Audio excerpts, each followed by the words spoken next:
First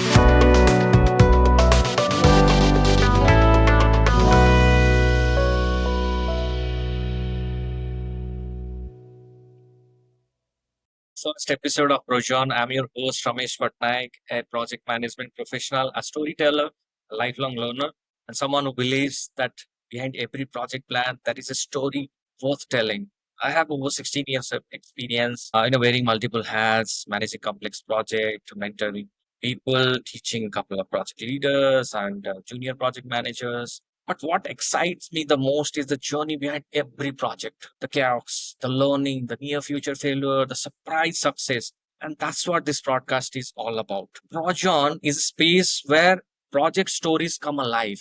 We are just going to talk about the real experience about the life and how project managers can gain from that. Be it a ghost meeting where you haunted about the project timeline, be it a project that went to hell and come back, you recover well, or be it a elevator failure case study while you're discussing with your fellow project manager. And this is the platform where we will go live with raw, unscripted, and a real story at the moment, my friend. So, for the very first episode, let me welcome Amitav, who is a IT project program management professional having 20 years of experience working across global markets and leading delivery in multiple domains. With the credentials like PGMP, PMP, CSM, and CSPO. Wow, Amitabh got so much credentials. He now coaches project and program management professional on career transformation.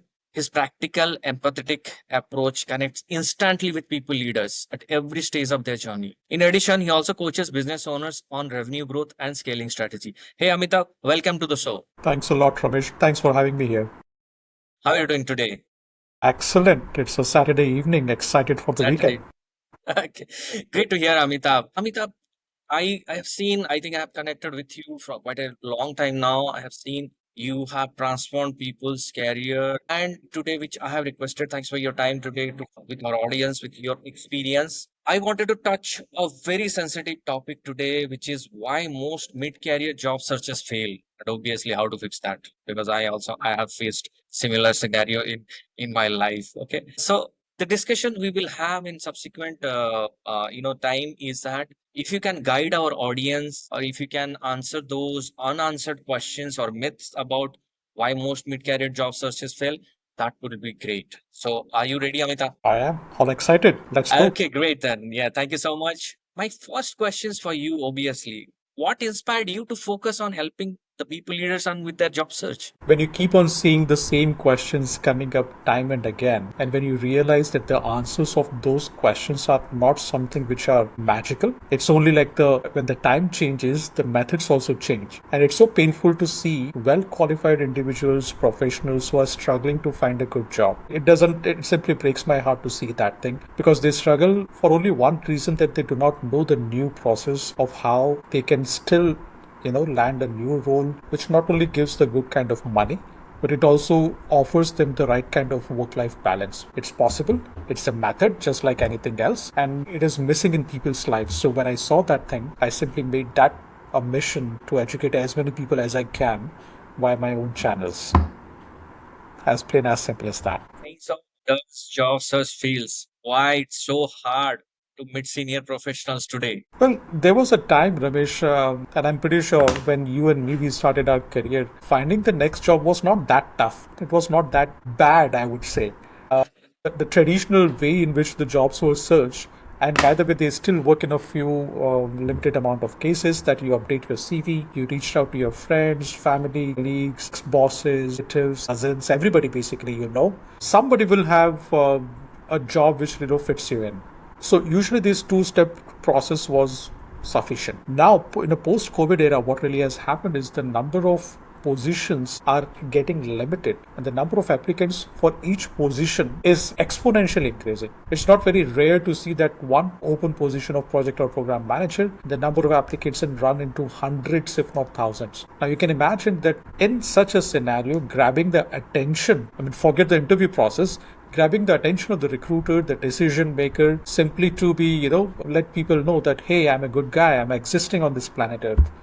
It's tough. So grabbing the attention via non-traditional ways, or if I could say Grabbing the attention in the new ways is something which has become mandatory. Majority of the people who joined the job almost a decade ago, they are still using the traditional searching ways. It doesn't exist anymore, and even if it works, it works only for single digit of percentage time, less than 10% of the time. Hence, it becomes more important that we learn what's new, what really works on the ground, and then adapt our ways of searching the job. Said it's not just about jobs, it's about identity or relevance or self worth.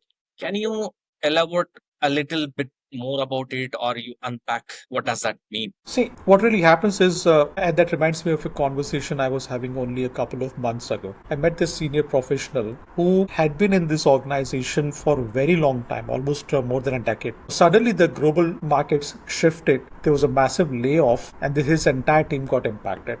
When this person came to the job market, especially in a situation when for more than a decade he has been in the same designation, same role, same company, same department, he almost felt like non-relevant. His positions or his skills, which were very much in demand the earlier day, suddenly he realized that I'm no longer relevant. He hasn't really upgraded himself. For whatever reason, probably his last set of skills were sufficient enough for him to, feed him, his family, and everything. But suddenly, when the relevance related crisis hits, it hits you hard. When you are in 30s or 40s, when you have a family to feed, when you have kids to take care, and then suddenly you realize that you are the sole breadwinner, yet you are no longer relevant. There's no guarantee that you will land a new job. That's precisely what really hit me even harder. So when I was in the process of defining the job search process, that is the time I really kept that as my first stage. How relevant we feel ourselves, how our mindset is operating. If I've given up in my own mind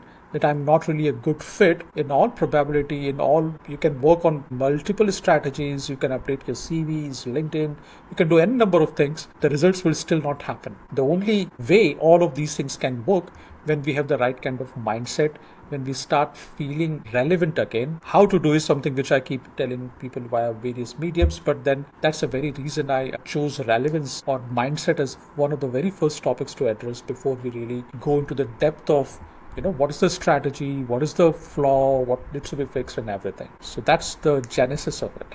Valid explained, and with relevant to that, I wanted to know about some myths in this industry or in this practices. So first, I would like to ask, why does this traditional way of having updating your CV on a portal, then applying hit button and going and following, why it's failing today? That reminds me of another conversation I was having with a veteran, Indian Army veteran. When we were having a discussion, and then I was trying to tell him that what really works, what it doesn't. He gave a very beautiful example which I borrowed from him. He said that when we are in the battlefield, sometimes we operate a machine gun. When we have a machine gun is capable of firing hundreds of bullets per minute. Yep. But surprisingly, the accuracy of this machine gun is very low. If you are firing 20 bullets, there's a possibility that one or two or three bullets of them may really hit the target. So while it gives you a very psychological comfort that within a matter of minutes you have discharged hundreds of bullets in the battlefield, the accuracy level really goes low. So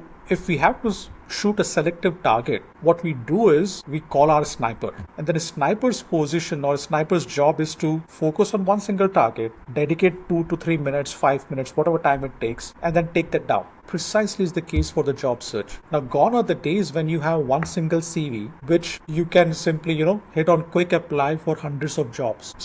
You can apply for hundreds of jobs. Instead, what really works now is for each of the CV which really goes out to the market, you have the right kind of keyword match. I am pretty sure your audience knows that the first stage of filtration for any application, especially if you're applying to the traditional ways, is the AT. Most of the time, what really happens is when we apply on normal job portals, the first filtration happens via ATS. Now, the funny thing about ATS is entirely made up of keyword searches. Of course, there are a few formatting parameters, but apart from that, it relies heavily on the keyword match. If I have one resume which I use to apply for 100 of the jobs, it may give me a mental satisfaction that I have applied for 100 jobs, but then the probability of a match in any one of them is simply, in Hindi we say Ram Bharose, or in English if I could say, it entirely depends on how favorable your luck that day is. Luck is a wonderful thing to have,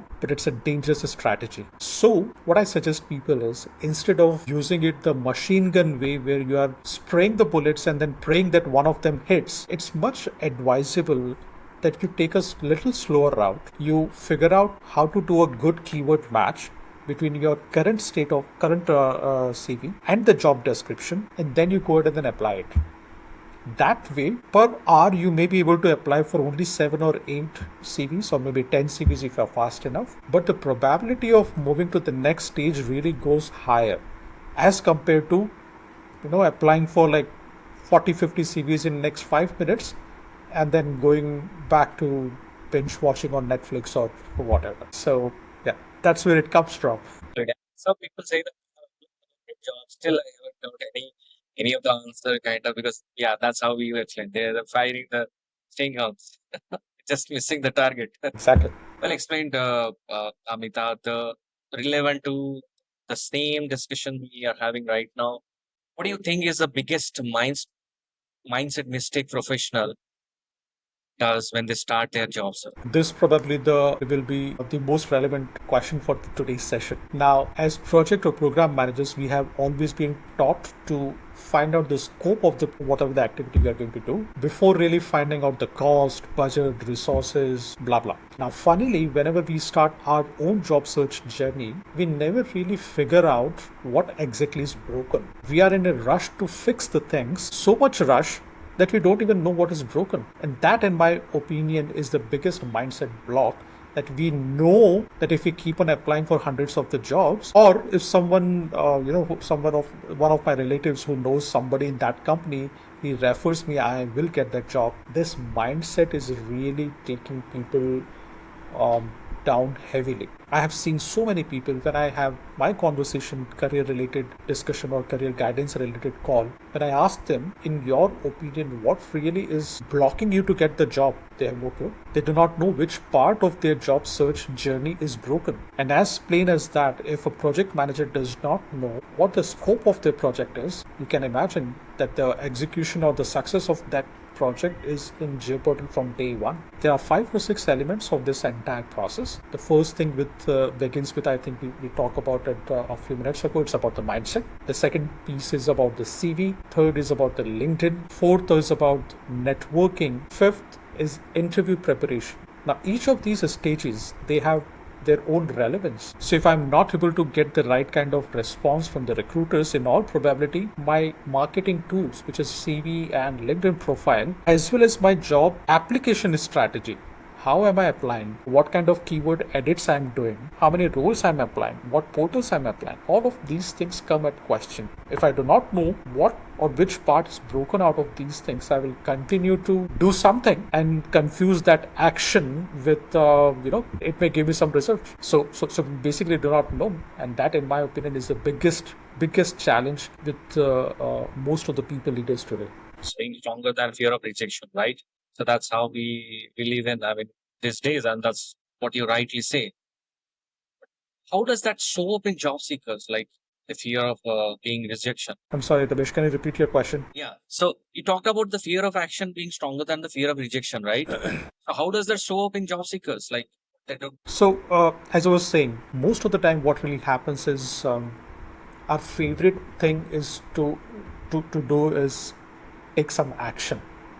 I've reviewed maybe like more than 1,000 CVs. Still, 80 to 90% of the CVs, I see a list of actions. It doesn't talk about the impact. It doesn't say that because of what I did, what really happened. How did my clients benefit? How did my customers, end users benefit? Now, same methodology, or same mindset is reflected in today's job search journey as well. What really happens is people confuse action with impact. So they keep on taking lots and lots of action, which comes basically in the form of applying at more locations, applying at more portals, without realizing that, do I really have a broken CV? Without realizing if the recruiter or the decision maker today visits my LinkedIn profile, is he or she going to get the right kind of impression, perspective about me, what he or she would like to have in their future employee? We do not want to spend time in preparing, but we want to do lots and lots of action. And that's where the entire game crumbles. That's unfortunate. This discussion is a practical, implementation or know how achieve this one or actually the tools that actually work. How should a project or program manager actually begin a job search for you? Yeah, that's a beautiful, relevant question, Ramesh. As I was talking a few seconds ago, find out what is broken. If you're not hearing from the recruiters, in all probability, your CV or LinkedIn are not in the right manner in which they should be. They are not communicating the impact what a recruiter wants to see. If I do not see the kind of I'm sorry. You must have known that today recruiters spend less than 6 to 8 seconds reviewing a resume. When I have only 6 to 8 seconds to review a resume, and imagine if the resume is not crafted in a way in which I, as a recruiter, get the expected value. It is very easy for me to click on the close button and move on to the next one because I simply do not have I've got tons and tons of CVs to look at. Yes, that's what it is. Can they cannot magic profile. Yeah, absolutely. So what really happens is, if as a project manager or a program manager, if I'm looking or if I'm starting my job search journey, the first thing to look at is what exactly is broken. Is it my CV which is broken? Is it my LinkedIn profile? It is fully optimized. If these two are not, then the next step doesn't matter how many times I apply, they are not really going to make sense. Now, once I fix these two things, the third thing to look at is the job application strategy. Which companies should I be targeting? Which locations I should be targeting? All right. When I'm zeroing down on companies and location, I need to be aware of the concept of master CV and a child CV. A master CV is the one which is usually longer. It has got lots and lots of stuff which are relevant. But a child CV is the one where you keep only the kind of information which your current recruiter, your current JD is asking for, and then you send out that particular version. So we need to be aware of all of these steps and then patiently follow these things time and again every single time. When we do that kind of thing, the chances of getting noticed by the recruiter, it really jumps up. You ask that if I have to start, what I will be looking at. These are the first few things I will be looking at. Now, if I've already spent some time, I've seen that these 2, 3 things are already working fine. I mean, they have already been fixed, but still I'm not yielding the results. Then the next thing to look at will be the networking. What kind of networking strategy I'm adopting. If I am getting the interview calls, but the conversions are not happening, then my situation will change again. And then I, instead of finding out the CVs and the LinkedIn profile related changes or the networking, then I should be going to the interview preparation strategy. Do I really have 10 to 15 star story which are really impactful? Are they really yielding the kind of impact which my recruiters would like to see? Have I rehearsed them sufficiently with the help of a mentor who has given me the feedback time and again? Have I taken really the effort of preparing for all of these interviews to such an extent that the next interview happens, I do not really get rejected by not knowing something which I should be knowing? So that much amount of effort, depth, practice, it is required. And the end point is we need to understand the competition has become intense. So the ways which worked really 10, 15 years ago, 5 years ago, they are no longer relevant. So if your traditional way is not really giving the kind of results what you expect, switch your ways, switch your methods. Very interesting, Amitabh. I think I'm still in a few discussions where we are connected, and you mentioned something about CVs are not catalogs. They are just like billboards. You remember that discussions on that topic? What makes a CV billboard worthy? That's a very different term. You just mentioned that. A billboards or an advertisement, I'm pretty sure we must have all seen some advertisement which really stick to our mind. If you're in India, you would have seen the advertisement of Amul, that charming small kid girl which Right, gets right. fed. Yes, Or if interesting one. you must have seen a few advertisements from Fevicol. Now, the Mazboot interesting kachyor. Yes, exactly. So what really happens is when you do all these kind of, when you see these kind of billboards or advertisements, a few things stick to you. And in a matter of a few interesting. seconds, you are able to understand or completely absorb what you are looking for. Now, CVs should exactly behave that way. that in the first 6 to 8 seconds, when recruiter or decision maker is looking at your CV, they should get the right kind of information in a readable format that they should be able to consume it. They should be able to consume it to such an extent that they completely understand that this is a candidate who's relevant for this profile. So ensure that your first 6 to 8 seconds, the first one third of the first page of your CV. I repeat, the first one third of the first page of your CV. This piece communicates the maximum value in as little words as possible so that you have a right mix of impact driven statements as well as it is breathable. It is not jam packed with so many words that the readability really gets impacted. So it needs to have sufficient amount of white spaces so that people can read it. It really sounds exciting enough for people to consume what's there in the first one third of the first page of the CV, as well as it should also have the right kind of impact statements. Instead of listing down that I coordinated this project, I delivered this, I orchestrated this, all of these things are action related things. We need to change our mindset as well as the language in your CV to action. I mean, instead of action, it needs to be impact driven. Instead of listing what I did, your CV must be mentioning about what happened because of what I did. Until the time that language is not clear, your CVs will continue to remain a catalog where you're dumping tons and tons of information without giving the recruiters or decision makers the kind of thing which they are looking for. And remember, at the end of the day, your CV will get, if it is lucky enough, barely 6 to 8 seconds. So now give your CV to any of your friends, good friends, your ex-bosses, colleagues, and then tell them to scan it for 6 seconds or 8 seconds and then ask them, is it really giving the right kind of information what you would want in a potential candidate? If it's not, it's a wake-up call.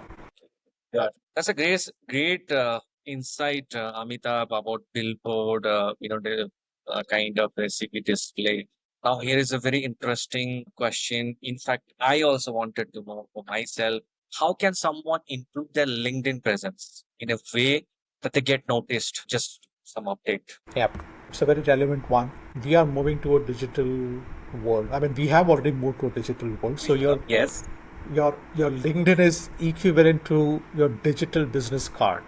And now your digital business card should really act in your favor 24/7. So the first thing to do is to optimize your entire LinkedIn profile to such an extent that anybody who is searching for some candidate, or if they land on your profile, I repeat, if anybody is searching for their next candidate, or if they land on your profile, in both of these two situations, by the way, they both are different, they should be getting the kind of value that they are expecting. Now, the first one, when I say when they are looking for some candidate, if I'm looking for a program manager who has managed a pharma-based project, the first thing which I will be doing as a recruiter, if I'm on LinkedIn for sure, I will be typing in the keywords. Now, as a potential candidate, I need to be aware of those keywords, and my profile should be amply optimized to match those keywords so that whenever the recruiter or the decision maker, if they are looking for such a candidate, my profile does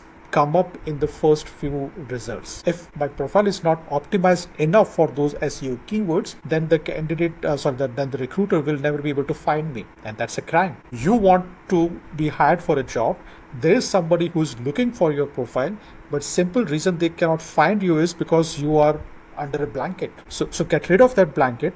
Optimize your profile. Yes, optimize your profile. What do I mean by optimize the profile? So there are a few things which are searchable and non-searchable. It starts right from your picture. Go invest in a professionally clicked picture instead of some random picture in a random background. If you are somebody who's a leader, get yourself clicked in a suit, smiling, inviting, welcoming kind of a posture. Then you pay a professional to design your banner. A banner is the place which happens right below or beneath your picture. Now that again is a space which is, in my opinion, very beautiful real estate, which is often very underutilized. This space is given so that anybody who lands on your profile, they should be able to, within a matter of few seconds, understand the value or the domain you belong to. So what kind of experience you carry, what kind of domains you work in, what is your core philosophy, all these kind of things, it should be visible within a matter of 3, 4, 5 seconds the moment they land. So fix your picture, fix your LinkedIn banner, fix your headline. Now headline is a line which comes right below your LinkedIn photograph. So optimize that. Optimize your about section, your recommendation section, your featured section, all of these sections to showcase that my bare minimum LinkedIn presence is there. This is the bare minimum. Now, if you really want to be active on LinkedIn, there are two, three ways in which you can do it. You can, whatever industry you belong to, IT, pharma, BFSI, banking, you write a few articles which showcases that you know your stuff, whatever you are good at. If your experience is 16 years or 6 years, doesn't matter. Depending on what you have learned, you continue to share your journey. Not only do that thing, but then if you really want to be seen by the right kind of people, do consider commenting on the posts of a few other industry leaders who are very much active on LinkedIn. When you do that, not only those leaders will observe you and then maybe they may reach out for or some kind of a communication, but also the followers of those leaders, which usually runs in thousands, they might also notice your presence. And precisely that's the thing which you would like to achieve out of LinkedIn. LinkedIn is not like Instagram or Facebook where you'll keep on posting your stories, but then it is a platform to showcase your intellectual brilliance. When you have to do that thing, select the right kind of articles, write it down, and then be participative with a few comments, via a few comments to others' posts as well. So if you do all those things, the probability of getting the right kind of notice, attraction really goes up. Right, I think I take up a lot of insight from you right now. I'm going to do that from my LinkedIn profile pretty soon. Thanks, Amita, for that. Sure. Relevant to this one, Amitabh, as you mentioned, LinkedIn is our digital card nowadays. Networking is the primary reason for reference and everything. So, what one should do an approach for personalized outreach and networking because they feel awkward or they feel transactional.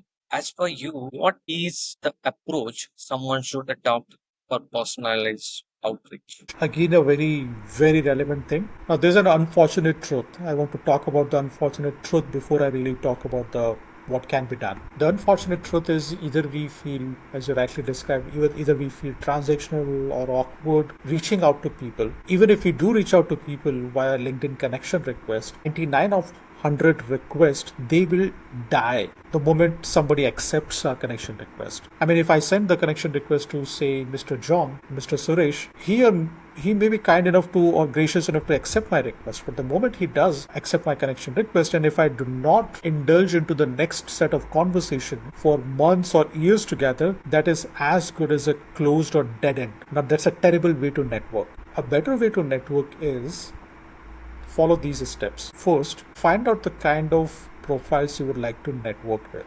Especially if you're looking for a job, if you're looking from the job search perspective, target a few organizations where you would like to go to, and then identify the decision maker's title. So let's say if you're hiring, if you want to be hired for a role of project manager, find a few delivery heads, program managers, senior program managers, directors, VPs, or talent acquisition managers, these kind of titles for that location, for that organization. When you do that thing, open them in separate tabs and then look at who of these people are really active in the last 1 month. If they are not active on LinkedIn, in all probability, they are not the target audience you need to be connected to. But if they are active, then the next thing which you can do is you can simply send them a personalized connection request. Now, when you send out the personalized connection request, how do you do it? There are a lot of ways to do it. You can simply browse through their entire profile and then figure out what do they do. Based on that thing, you craft 2 or 3 lines and then send them out.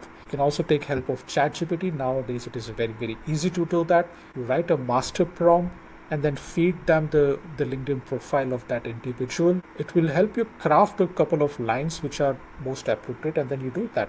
Now, when you do send it out, a few of them will accept it, a few of them will not. My experience of network in the last 2.5 years says that average connection acceptance rate is wavering anywhere between 40 to 60%. So on an average, if I'm reaching out to 100 people, 50 of them will never accept my connection request. And it is completely okay because not everybody is open to do that. But out of the 50 who do accept my connection request, I should have courage as well as strategy to take it to the next level, where I design my communications, where I design my next set of questions in such a way that neither they sound very transactional and fill in the blanks kind of things, or they should not really be sounding like I'm in a need of job, so please give me a job. It should be neither way. The right objective of networking is to give, then give, then give, then give, then give. 4 or 5 times you give before you ask for something.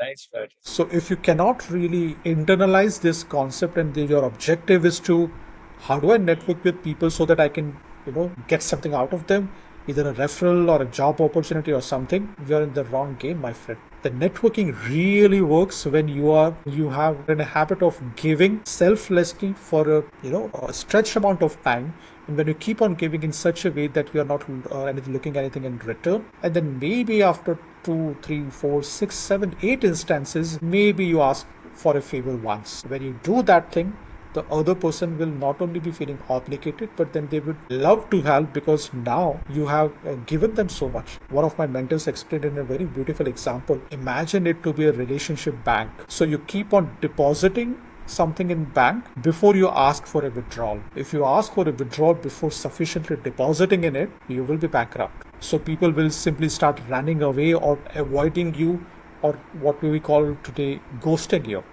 They will simply disappear. They will responding to your request because people know that now you are going to ask for a favor, which they right now they have. I mean, you're not cultivated a benefit, a trust sufficient or deep enough that they can give it to you. So that's a funda mool mantra of networking. Absolutely. You touched actually a very nice point.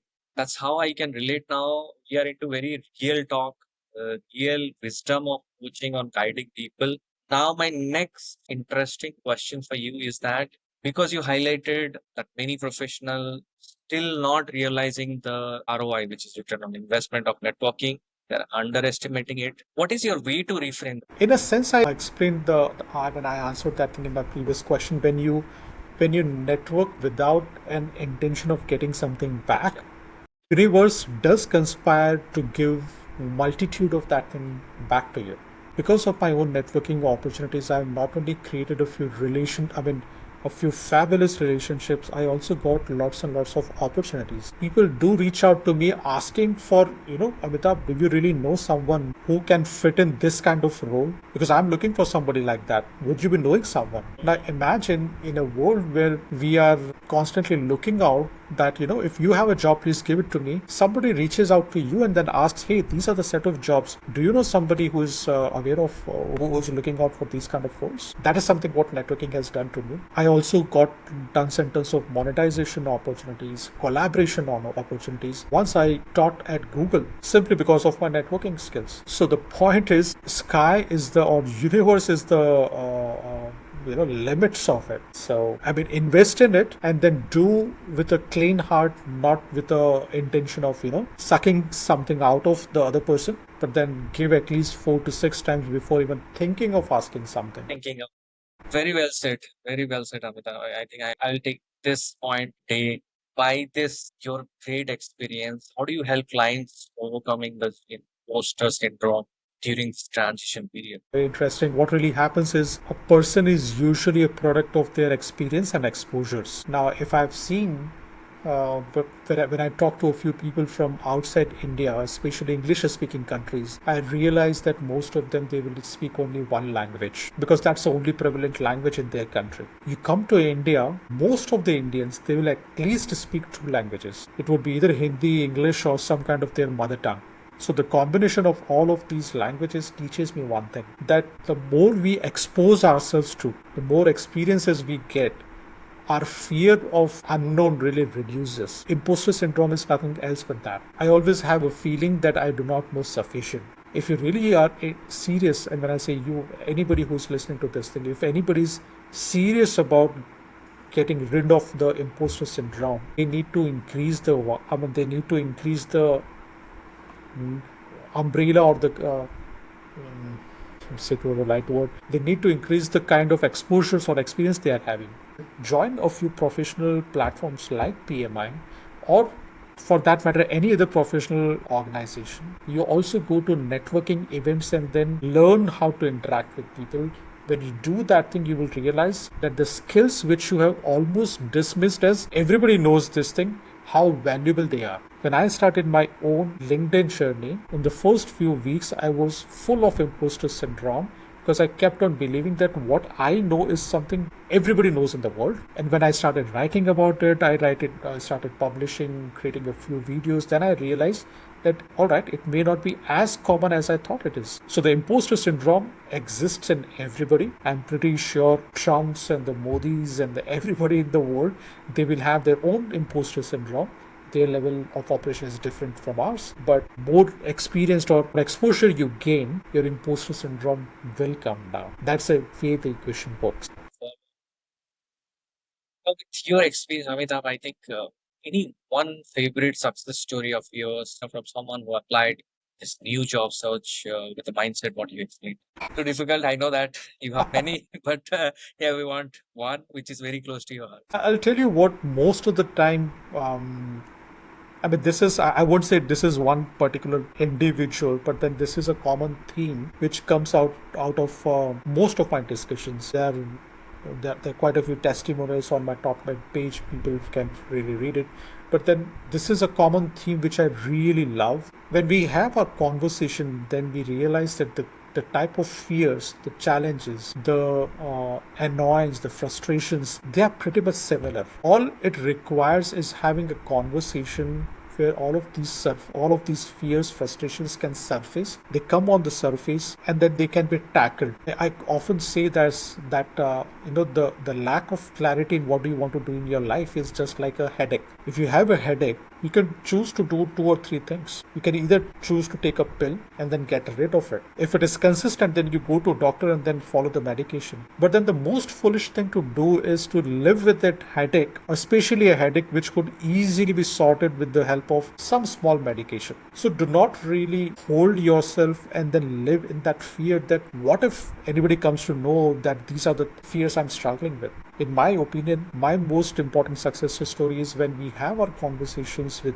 anyone one-on-one individuals, then the kind of smile they get at the end of the call, that was it really that straightforward? And most of the time the answer is yes. I think that particular moment is the most successful thing, I would say, in my opinion, ever it has happened. Yeah, that's great to hear, Amitabh. I think with this discussion so far we have in the last 30 minutes, it was so wonderfully put forward your very insightful thoughts and your pointers for the job seekers in this industry. My closing questions will be to you, Amitabh. I know we have a time constraint. I would love to discuss with you more, but maybe there's some other episodes we will plan something more discussion. If someone listening to us right now, I mean, we'll post it on, they're invisible in the job search or stuck somewhere in their job search. What's the one action they can take it today? And how can they reach out to you if they want to guidance the next move? Because it's huge, right? To share if you can help them. Sure, I host a page. It is called as Topmate. So they can go to my Topmate page. It's topmate.slash Amitabh. Okay. Yeah, we'll put in the description as well. So when they go there are tons and tons of free resources or nearly free resources available. It has the CV guide, the interview guide. It also has a few networking related webinars entirely, it's there. I also had a conversation with a psychologist to unearth what really goes on in a people leader's mind and how to change that. So that recording is there. Then we also have the process of job search. What really are the different parameters? It's entire a video tutorial of 1 hour. My point is this: if the people simply go through that particular page, there are many resources which they can help themselves with. If they would still like to have a conversation with me one-on-one, it also has a link which can, which by which they can reach out to you. And if they are coming via you, there's a special discount code. I'll be sharing the discount code with you. Feel free to make use of it and then share it with your audience. More than money, my objective is these are the problems which are easy to get resolved. It does take effort. It does take time. It does require some patience as well. But they are for sure not worth living in the fear of for rest of your life or even for a few months. It's better to take action instead of living in that fear. Yeah, using that Topnet page, they can reach out to me. They can also email to me at Amitabh growwithamitav.com. So I'm available via either of these two channels. Really nice talking to you this evening. Thanks for your time. I appreciate. I know you're quite busy. You have to travel quickly to join this podcast, and I really appreciate your time. You have given such a valuable feedback, such a valuable pointers and suggestions. Thanks once again, and hopefully we will be recording a few more episodes. With you to learn more about the career search, LinkedIn part, which you explained wonderfully. Thank you so much, Amitabh. Thanks for your valuable time. Most welcome, Ramesh. Thanks for having me. I know that we have been trying to schedule it for quite some Sure, time. sure. I'm super glad Yeah. that it worked out. I hope Yes. I have answered all of the questions what you had in your Yes, mind. yes, absolutely. Yeah, yeah. Thank you so much. And yes, to my fellow audience, thanks once again. I think we are signing off for today. It was wonderful discussion with Amitabh. Email me, message me on LinkedIn, or drop me a note and comment. Because if you're stuck in your career, need to help building, preparing for interview or finding any mentorship, Amitav is there. We'll be sharing his credential, by the way, on the description, and yeah, you can reach out to him or me because we are here to support the community without any charge because Amitav has mentioned already a lot of free resources you have in his website. So before I sign off, is what you can do. Just subscribe to the channel. Share this idea to your friends who is working on a tough project or maybe having very bad time in career shifting or looking for a guidance. It's all available to you. And as I said, that this is not my podcast; it's our podcast. So let's help each other and obviously grow together. Thank you, everyone. Signing off. Thanks, Amita, once again. Take care. Have a nice evening. Sure. You Bye too. bye. Take care. Bye.